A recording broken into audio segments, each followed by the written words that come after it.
ရန်ကုန်မြို့ရဲ့အထက်ပေါင်း90ကျော်မြင့်တဲ့စီးပွားရေးအဆောက်အုံကြီးရဲ့ထိပ်ဆုံးထပ်မှာလေအေးပေးဆက်တန်တိုးတိုးလေးကလွဲလို့တလောကလုံးတိတ်ဆိတ်နေတောင်ရှိတယ်။ဒါပေမဲ့မောင်လူအေးရဲ့ရင်ထဲမှာတော့ဆူနာမီလိုင်းလုံးကြီးတွေရိုက်ခတ်နေတယ်လို့ခံစားနေရတယ်။သူ့ရှေ့မှာမတ်တက်ရက်နေတာကတော့မြန်မာပြည်ရဲ့ထိပ်တန်းဘီလီယံနာသူထေးကြီးရဲ့တူးတဲ့တော်သမီးရုပ်ရည်ကလည်းကိုရီးယားမင်းသမီးတွေတောင်ခွက်ခွက်လန်အောင်လှပတဲ့ခိုင်တစင်ဖြူဖြစ်နေလို့ပဲသူမကလက်ထဲမှာစိန်စီထားတဲ့နာရီဘူးလေးကိုကင်ပြီးမောင်လူအေးကိုမျက်တောင်မခတ်တန်းကြည့်နေတဲ့အဲ့ဒီအချိန်မှာပဲမောင်လူအေးရဲ့ခေါင်းထဲမှာမမြင်ရတဲ့စက်ရုပ်အတန်ကြီးတစ်ခုကတောင်း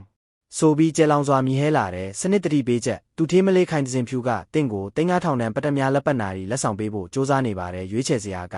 လက်ခံလိုက်ပြီးသူမရဲ့ဘဝတစ်သက်တာကျင့်ဖြစ်သွားမယ်ရွေးချယ်စရာခသူမကိုအစိုးဆုံးစကားလုံးတွေနဲ့ညှင်းပယ်လိုက်ပြီးငကားနိုင်တာခွန်အားနဲ့အစင်းမြင့်အတိရန်တွေကိုရယူပါဆိုတဲ့စာသားကြီးကသူ့မျက်စိရှေ့မှာလွင့်ပြန်လာတော့တာပဲမောင်လူအေးတယောက်စိတ်ထဲကနေဟေ့လူစနစ်ကြီး3000ဗျာ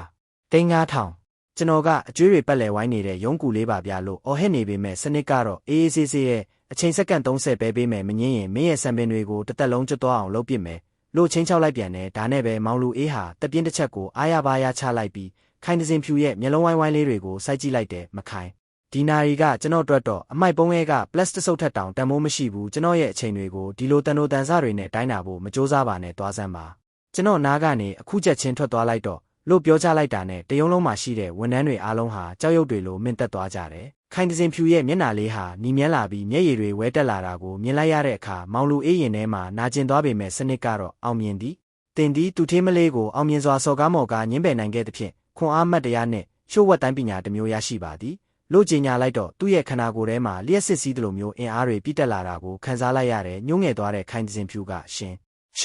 ်ကျမကိုဒီလောက်တောင်မုန်းတာလားဒါပေမဲ့ရှင့်ရဲ့ဒီလိုမာနကြီးတဲ့ပုံစံကပဲကျမကိုပို့ပြီးဆွဲဆောင်နေတ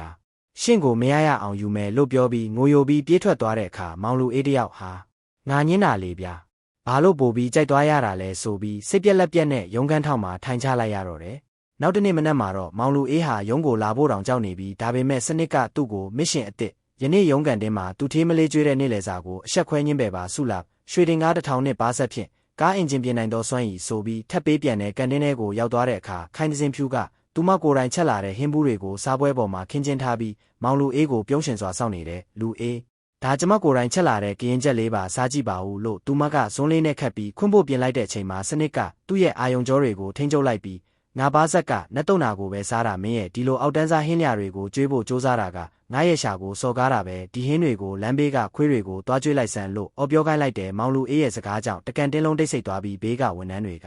ကဟဲ့မောင်လူအေးကတော့တေကျင်စောနဲ့သူထေးသမီးကိုအဲ့ဒီလောက်တောင်ပြောရလားဆိုပြီးတိုးတိုးတိတ်တိတ်ဝေဖန်ကြတယ်ဒါပေမဲ့ခိုင်တစင်ဖြူကတော့စိတ်မဆိုးတဲ့အပြင်အိုးမင်းကတကယ်ကိုရိုးသားတာပဲငါဟင်းကတကယ်ညံ့နေလို့မင်းကဝေဖန်ပေးတာပေါ့လေနောက်တစ်ခါပိုကောင်းအောင်ချက်လာခဲ့မယ်ဆိုပြီးမျက်လုံးလေးတွေအကြီးလဲကကြည့်နေပြန်တဲ့စနစ်ကလည်းအောင်မြင်သည်တင်ဒီဟင်းလျာကိုအဆက်ခွဲနိုင်ခဲ့သဖြင့်တင်းရဲ့အသားရည်ကကိုရီးယားမင်းသားတွေထက်ဖြူဝင်းလာပါပြီလို့ပြောလိုက်တဲ့အခါမောင်လူအေးရဲ့မျက်နှာဟာတကယ်ပဲဝင်းခနဲဖြစ်သွားပြီးရုံးကမိန်းကလေးတွေအားလုံးဟာသူ့ကိုငေးကြည့်လာကြတယ်မောင်လူအေးကတော့စိတ်ထဲကနေငါကတော့ခွေးဖြစ်နေပြီသူထေးမလေးကငါ့ကိုပိုဆွဲလန်းလာပြီဒီစနစ်ကြီးကတော့ငါ့ကိုတတ်တော့မှာပဲလို့ညီးတွားနေမိတော့တယ်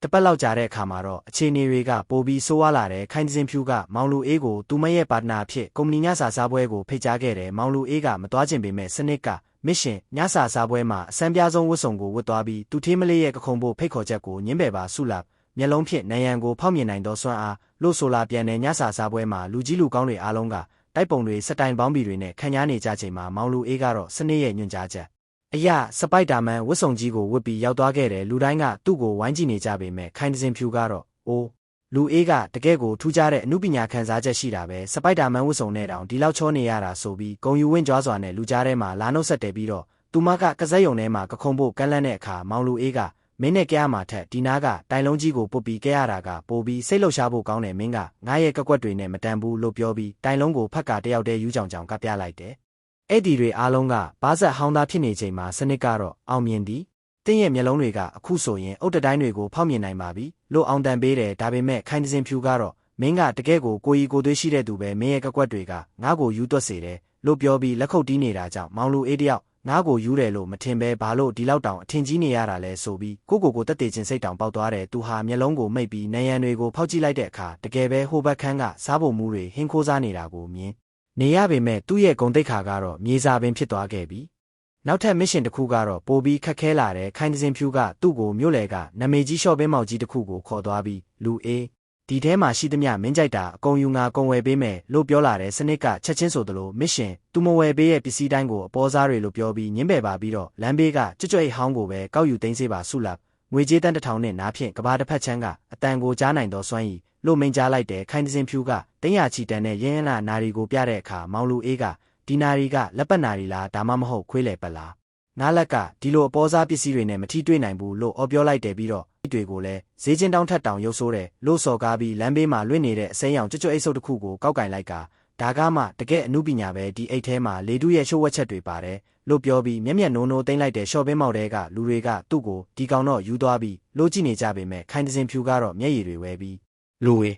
မင်းကတကယ်ကိုလောဘကင်းတဲ့သူပဲပစ္စည်းဥစ္စာတွေကိုမမတ်မောပဲတဘာဝပတ်ဝန်းကျင်ကိုချစ်မြတ်နိုးတဲ့မင်းရဲ့စိတ်ထားကငါ့ကိုပို့ပြီးကြွေသွားစေတယ်လို့ပြောပြီးသူ့နောက်ကိုတကောက်ကောက်လိုက်နေပြန်တဲ့စနစ်ကအောင်မြင်သည်တင်ဒီစီးစိမ်ဥစ္စာကိုအောင်မြင်စွာညှင်းပယ်နိုင်ခဲ့သဖြင့်အကြားအာယုံစွမ်းအားရရှိပါသည်ဦးလေးရဲ့ယာရုကကျွန်တော်အတွက်တော့မူလာတန်းကျောင်းကအတန်းကောင်းဆောင်ယာရုလောက်တောင်စိတ်မဝင်စားစရာကောင်းတယ်ပြီးတော့ဒီကော်ဖီကလည်းအရသာမရှိလိုက်တာလို့ပြောပြီးစားပွဲပေါ်ကစားဘူးကိုယူကာသူထေးကြီးရဲ့ကော်ဖီတဲကိုတဝုံဝုံလောင်းထည့်လိုက်တဲ့သူထေးကြီးကဒေါသတကြီးနဲ့ကော်ဖီကိုတငုံတောက်လိုက်မိပြီးဟေးငန်လိုက်တာ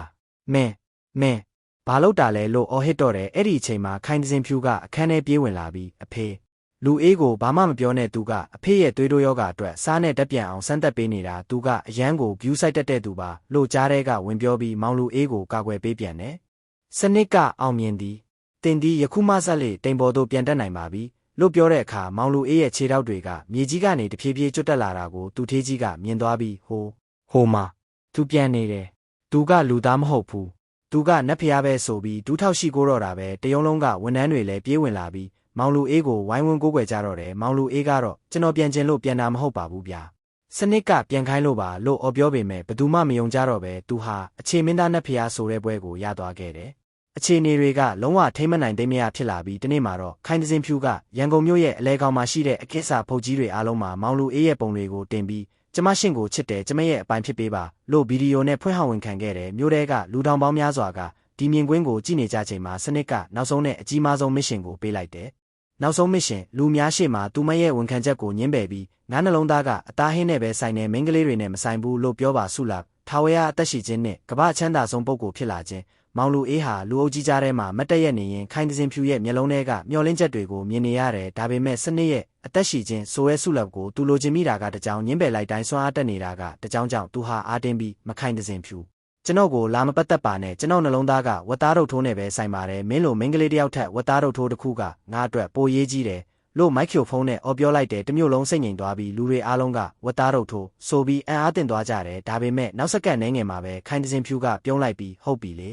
ရှင့်အတွက်ကျမဝတ်သားတုပ်ထိုးဆိုင်1000ဖွင့်ပေးမယ်ရှင်နဲ့အတူဝတ်သားတုပ်ထိုးစားရင်ဘဝကိုကုံဆုံးမယ်လို့ပြန်ပြောလိုက်တဲ့အခါမောင်လူအေးဟာလုံးဝကိုအရှုံးပေးလိုက်ရပါတော့တယ်စနစ်ကတော့အောင်မြင်သည်တင်ဒီကမ္ဘာချမ်းသာဆုံးဖြစ်သွားပါပြီလို့ကြေညာလိုက်ပြီးသူ့ဘဏ်အကောင့်ရဲကိုငွေတွေကုညေပေါင်းများစွာရောက်လာပေမဲ့မောင်လူအေးကတော့ခိုင်တစင်ဖြူရဲ့လက်ကိုဆွဲပြီးဝတ်သားတုပ်ထိုးဆိုင်ကိုလိုက်သွားရတဲ့အခြေအနေကိုရောက်သွားခဲ့တယ်သူဟာစွမ်းအားတွေအားလုံးရှိနေပေမဲ့သူထေးမလေးရဲ့အချစ်တန်ကိုတော့ဘလို့မှညှင်းဆန်လို့မရနိုင်တော့ပဲစနစ်ကြီးဟာ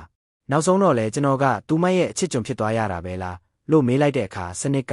ဒါကလည်းမင်းရဲ့ကံကြမ္မာပဲလေစားစမ်းပါဝတ်သားတုပ်ထိုးကအရသာရှိပါတယ်လို့လောင်ပြောင်တလို့နဲ့ပြန်ဖြေလိုက်ပါတော့တယ်